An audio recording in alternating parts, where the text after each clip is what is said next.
E for One, One flow. Entertainment for One podcast. Good to go. As always, thank you for watching. After the show, But it's very, very, very, very important I'll pull your whole boy. to like this video. Also, subscribe to the channel. E for One Media. Listen, I stay tapped in to what y'all been saying. I've been watching y'all posts on socials, on X. I've been watching your YouTube videos and what you've been, just the blasphemy that's been spread throughout social media and the social sphere about Primo. I stay with my ear to the concrete and to the ground, man. And I'm not liking what I've been hearing because, you know, for a while now, this just ain't this Primo blasphemy. And let's just be clear here to answer the question straight up. Has Primo production fell off? Hell no, absolutely not. Get the fuck out of here, man. Absolutely not. It's like you waiting on a cab over there in Harlem on 125th Street, and you waiting for a cab, and the cab keep driving past you. I'm gonna keep driving past you.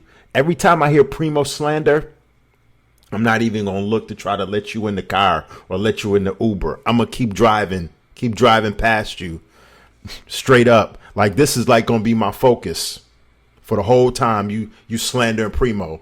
I'm just in the wheel driving like this. I'm not even looking past all of you haters to the right and to the left dissing Primo. I'm just in the Uber, just driving straight up. Let me get back to the regulars, Cam, so I can talk my shit.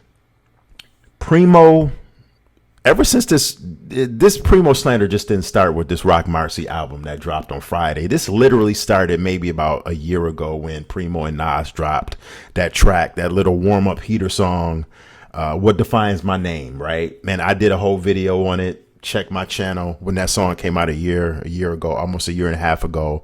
And I said the song was cool. It was okay. It was a little heater, a little warm-up joint to let you know that Nas and Primo, hopefully, fingers crossed, praising God, at the end of 2025 this year that album will drop, or at worst the top of 2026 first quarter.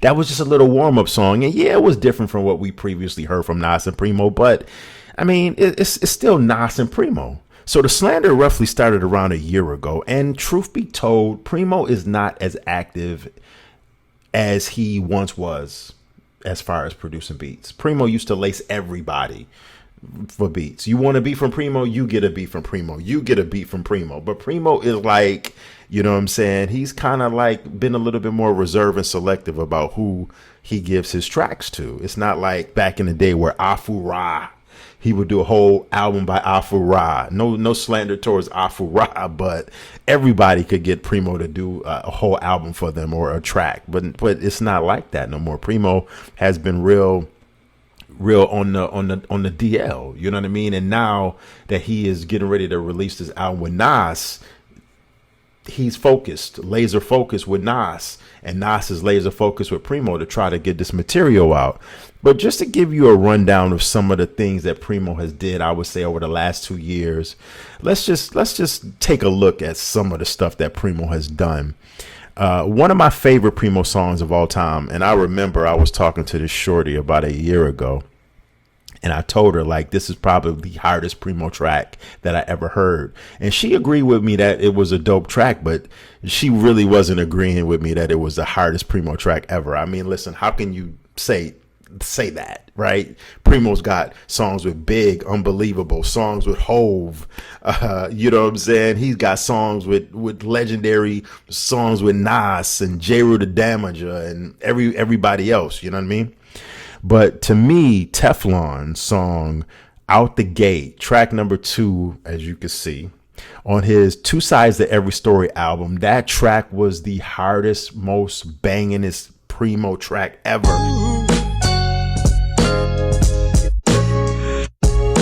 As soon as that joint comes on, it's like instantly Primo.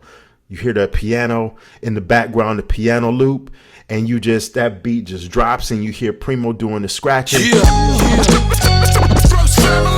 You can even hear faintly in the background the man's voice saying, ooh.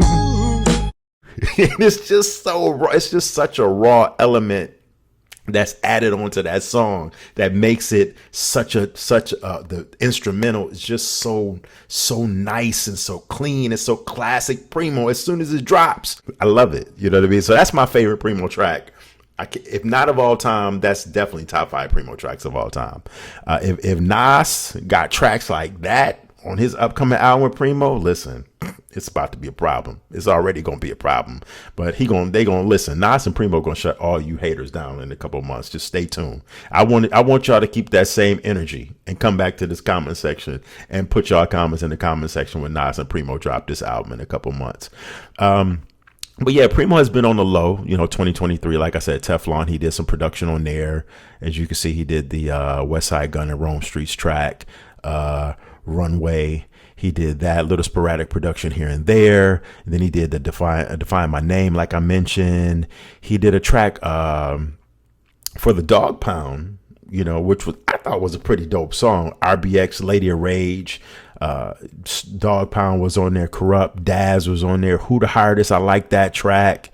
And Primo also did a joint at like the end of, let's go back up. It was at the end of 2020. Let me see. Where is it at? Yes, 2024, last year. Primo did a song called for Snoop Dogg. Can you dig that? But he also did You Don't Stop featuring Rick Ross, Lil Wayne, and Big Sean. Me personally, I just thought that was, Primo going in a different bag, doing a little bit something different. I didn't necessarily gravitate towards that song like that. Partially because I don't really particularly care for Lil Wayne, and Big Sean is just never really cared for Big Sean, and Rick Ross is Rick Ross. But I think if he would have had a better list of MCs on that song, I would have gravitated towards him more. So none of these songs are exhibits of Primo's production falling off. And then as you can see in 2025, this year, Primo did a track with Big Suge and DJ Premier, Undefeated. It looks like that was a track or either album.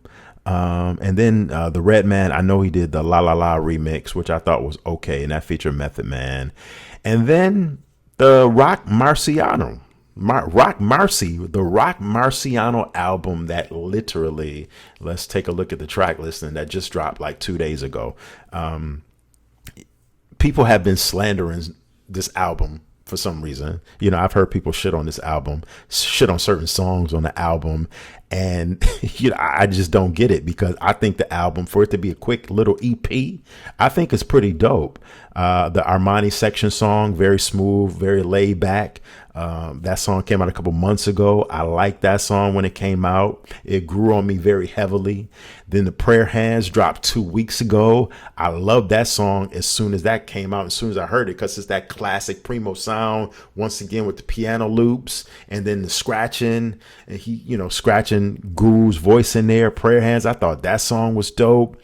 And then on the album, the song that really hits hard to me on the album, that's my favorite track on the album, as you can see, track number 4, Good to Go, where he samples Eric Sermon's voice. I love that song. Once again, I keep saying once again, but there's a theme to these Primo tracks and these piano loops and the way Primo chops up the pianos and slows them down. Primo is undefeated when it comes to chopping up pianos, and he does it on Good to Go. Track 5, Glory Hole, this little pimp joint, Rock Marcy talking about a female.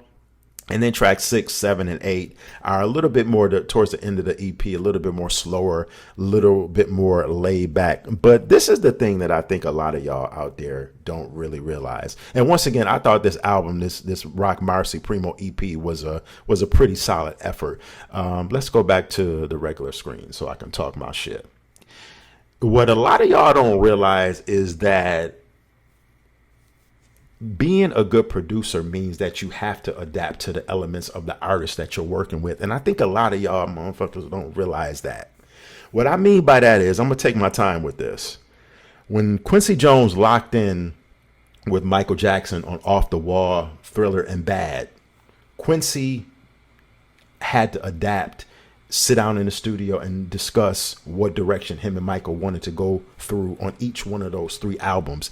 And if you listen to Off the Wall, Thriller, and also Bad, those three albums sound completely different. They don't. There's not one track on each of those albums that sounds similar. Take producers like Jimmy Jam and Terry Lewis, who totally switched their styles up for whatever producer they're working with.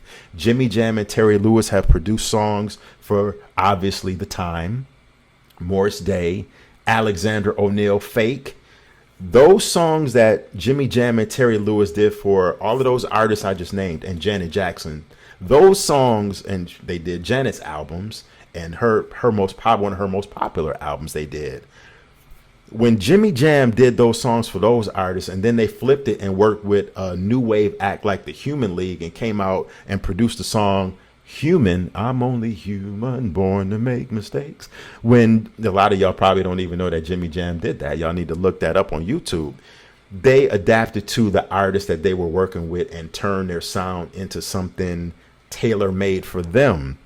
So what DJ Premier, in my humble opinion, has done with this Rock Marcy album and this project, this EP, is we all know, if you're familiar with Rock's music, Rock Marcy doesn't rhyme over fast beats, those fast beats per minute that Primo always does, those hard-hitting boom bap fast beats. Rock Marcy is the type of lyricist and MC who usually 90% of the time, 95% of the time, 99.9% of the time rhymes over. Rock Marcy is the type of MC that rhymes over slower paced instrumentals. Rock Marcy is a producer. He produces his own music.